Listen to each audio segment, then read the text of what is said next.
Welcome back to another episode of the Sports Den Podcast. I'm your host, Jonathan Hooker. You see Justin, you see Romell. So you already know we're here to talk some ball. So the NFL Combine has concluded, and a lot of people showed out this past week. So guys, who are some of your winners for this Combine? Um, I'll go first. Obvious clear winner would be Arvell Reese for one. Arvell ran a 4.4, I think it was 7. His 40 timer is really good. He showed a lot of explosiveness with some D line edgeman drills. I think it's pretty evident that Arvo Reese would definitely be a top 3 pick for sure. Either he's going to the Jets or he's going to the Cardinals. I think that's pretty obvious. He showed some great athleticism, great bursts, great explosiveness. Absolutely, the tape and also the tape doesn't lie too. He's just a monster. I think he's going to be his ceiling is very very high. I think he's going to be a dog in the NFL. Next up, I would say Sony Styles. Shout out Sony Styles. Probably he had an RAS score of a 9.99. That is one of the best prospect scores I think of all. I think it was all time. I have to double check, but he ran a 4.46. He had a 43-inch vert, a broad jump of 11. He's 6'5", 244. Like I can go on or on. Like this is definitely a performance for the books. He's definitely he might most likely will be probably a top 5 pick from this combine. Like it's pretty evident. I think Sony definitely stole the combine show. In my opinion, he absolutely went crazy. Um, Monroe Freeland, offensive tackle from Georgia. Monroe Freeland ran a 4.93. I think that's one of the fastest 40 times from a tackle this past season. Um, he's 6'7", 315. He's very athletic too. I think he's also like another like tackle that definitely can sneak up in like top 13, top 12. I think that tape doesn't lie too. He is a great bend. He's very athletic.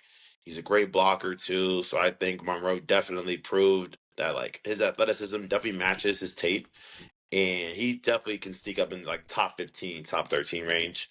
And one of my last players I'll say is David Bailey, the edge from Texas Tech. He also ran a 4.51 40. His measurements were pretty good. Um, Broad jump he had like a 10-9 broad jump. I would say like he showed off a lot of like as athleticism, a lot of like explosiveness, good speed. He's definitely the most polished pass rusher, I think, coming out of this class, along with Ruben Bain.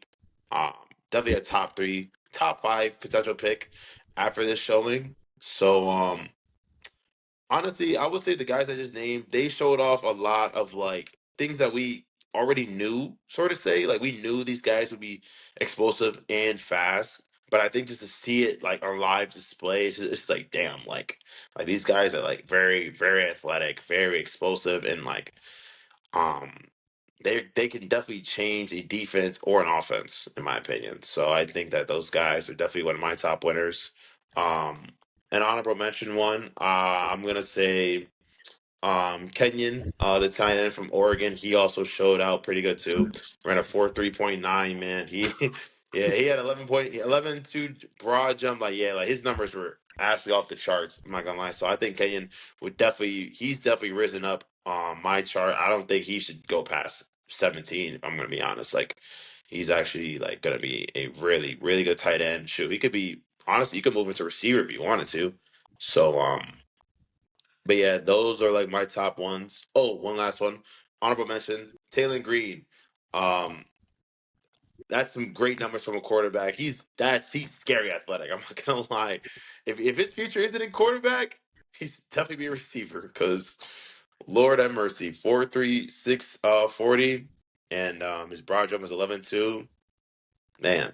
So those are Yeah, my winners from this past NFL combine though. yeah. I'll go. I guess. He took me and Justin talked about it. That boy Romell took like 2 of mine. I'm not Yeah. gonna lie. He took some of mine too. That was because I bro. know. Like I said David Bailey for sure, and I said Monroe Freely. Yeah, but Monroe Freely, he posted a 9.99. He was like the second offensive tackle like, of all time, like that tested. So that was crazy. One stock up. I'll say Georgia as a whole because no, No. listen, listen, listen. So, so then that means Ohio State stock up went up pretty good Yeah, too. that's what I'm Then, saying. No, but all Like, right, yeah, okay, yeah, like no funny. The Georgia Ohio State, if we're being honest, because those schools, we saw decision makers say like, if we getting a guy from those schools, like they're gonna come in mentally ready, physically ready to withstand the pro game, and they've been through it at the college level, but then they've been prepared. And then when they show out at the combine, it's like it's a recycled thing. It's like yeah, okay, who's gonna test well? Who's gonna do this? Ohio State this year, Sonny Styles, Arvo Reese, they took the show. Like they were the talk of the town for the whole combine. Everyone kept comparing them to other 40 times with other position groups. And then for Georgia, you can say Monroe Freeling set the standard for the offensive tackle group and so on and so forth. And I think that was one of the things that really stood out to me.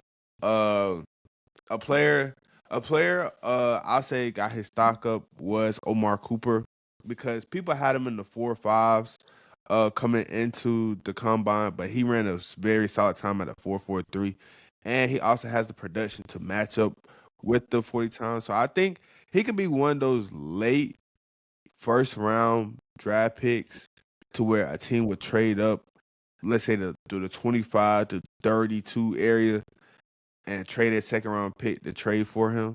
But I think regardless of it, I think he went from a mid second rounder to a high end late first round draft pick for sure.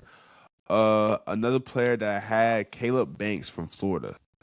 mm, I seen him on the upwards trend from the Senior Bowl to now the NFL Combine. I've seen him in one of my drafts going top 10, and I said to myself, "You played at the University of Florida, who had a terrible season, and a lot of people were not for the Florida program at that moment, but you were one of the bright spots, and one of those bright spots being elevated to, okay, you were a Senior Bowl standout." Then you went to the combine. Now you're a combine standout, and now you're being projected to go first round. I think that you got to give credit where credit is due. Caleb Banks, he stayed down at Florida, did what needed to be done, but I think him testing well does very good for him and his stock, and I think he will go in the first round moving forward. Another player, I don't want to say Romell's gonna get mad, but that boy Dylan Thiemann from Oregon, I think I think he rose his stock. I'm not gonna lie, he like he did. rose Nah, he he did. The he 40 rose his time, the 40 time definitely helped him. I had him as a day two, talking honestly, about who? early second rounder. I didn't think he'll go like late second. I thought he'd be like 34, like 34 through Wait, 37. who? But like his Dylan Thiemann. He the goes to safety, he goes to Oregon. He yeah, ran like safety from four three Oregon. six. So yeah, he the 40 time definitely like heightened his rise stock from like day two, late early day two to like mid first round. Which I mean, like I'm not mad at it. Like he had a great comp. He did have a great comp. I'll give him his credit. I just I didn't think he was the first round grade. At least in my opinion, I didn't think he was, but Yeah. But I he think that's definitely it. rose though. Yeah, like that's one guy where I can say to myself that if people weren't fond of him or people weren't like, oh, like we're gonna see how he looks at his pro day, I think he's answered all those questions at the combine. I agree. Uh yeah, another player I gotta go. I gotta agree with Romell on this. Taylor Green. I think Taylor Green. He ran a 4.36, but people don't realize Arkansas's offense was electric at times last season. It was not solely the offense fault most of the time. It was solely on the defense.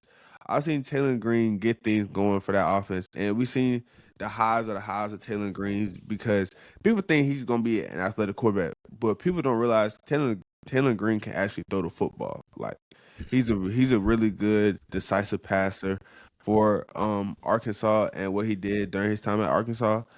And now he tested well, so we're gonna see where he goes. But I think his stock definitely went up. I think this quarterback class is one of the weakest we've seen in the past couple of years, and I think Yeah. they have one standout, but everyone else is like middle of the pack. I think he has climbed his way over a few guys to get a part of that. Bro, I'm not saying he's better than Todd, bro.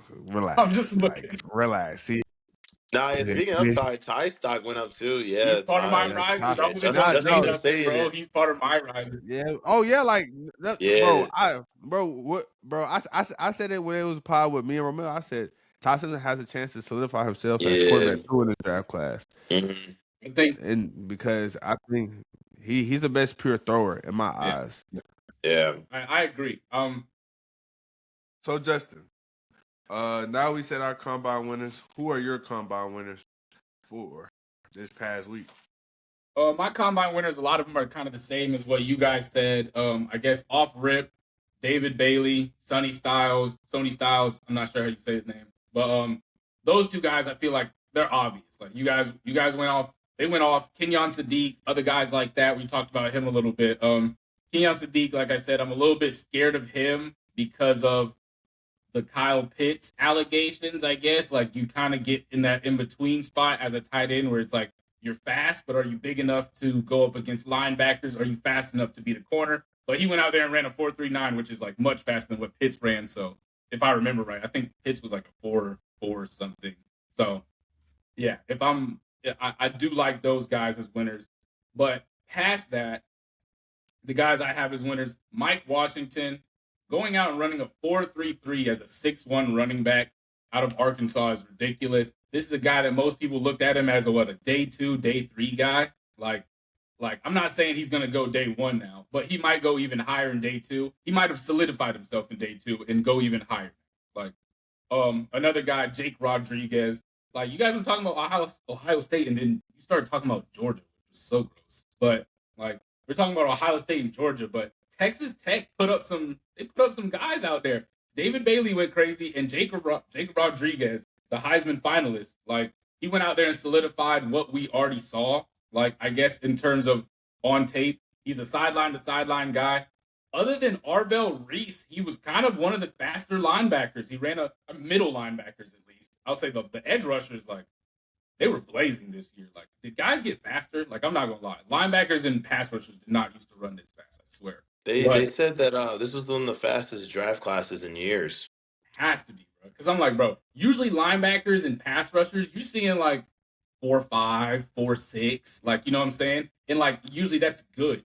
This year, if you didn't run a 4.4, it was like okay, like you're gonna be sitting behind some of the guys who did it. You know what I'm saying? So Yeah. like, but I give Jacob Rodriguez, he ran like a 4.57. It was faster than what some of the other middle linebackers were doing, other than Arvell Reese. So I think he raised himself. I think he's a very early day 2 guy, maybe late round 1 if someone's willing to take that chance. But I'll say, yeah, I think he's an early day 2 guy, and he raised himself a little bit. Now, I won't lie, I do want to give y'all 2 losers before we get up out of here. Okay. My 2 losers are Reuben Bain and Peter Wood. Reuben Bain, you go out there and you get your measurements, and it shows everyone that you got little arms.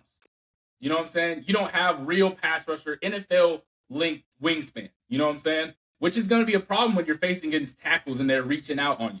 Like they show all that, but when you put on the tape, you can see that he gets past that. But you show that, and you get measured, and then you don't do any of the workouts. And to make it worse, Sonny Styles, David Bailey, Arvell Reese, all these guys pulled out. Like David Bailey. I think David Bailey. You can make an argument. Bailey might get drafted over Bain now. I think he will. I think he definitely will. Like in my opinion, Bain is going to slide because of this. You didn't compete in the combine. You didn't show any of what you can do athletically. But what you did show is that your arms and hands are too small. like of anything, that's all you did, bro. Like after they measured you and said that, I would have been like, yeah, actually, I think I'm gonna work out today. Like I think today's the day that I'm gonna go out here and run this 40. You know what I'm saying? Yeah. So something I can understand. Out of the other guys, like they've had more time to prepare because Bane's coming off the national championship, all that other stuff. Like his body has the most wear and tear, most likely. But it's just still like you got to go out and at least show something to try to keep your name in the conversation of the guys who are consistently rising right now. Yeah. And then Peter Woods is the last guy. Went out, didn't really compete in anything. He had the same problem, I guess, as Bane to me. Caleb Banks comes out and balls out. You were supposed to be the top guy coming into the draft. He was gonna be like coming into the last season. Actually, people were talking about him. Yeah, he was top interior. Yeah, he was. Exactly, they were talking about him as a top 5 pick overall. Like he didn't have a great season, and then on top of that, you don't do anything in the combine. Like there's no way you're going to be going up while all these other guys are going up. So it's like I guess my two guys who are losers are mostly because everyone else rose and you didn't do anything. Yeah. You know, me and Romell talked about it. I said some guys that compete will take guys' spots that did not compete. I think that we saw a glimpse of it this week. We're gonna continue seeing it. But you know, this is another great episode of Sports Den Podcast. Don't forget to like, comment, and subscribe. We'll see you guys in the next episode. Peace.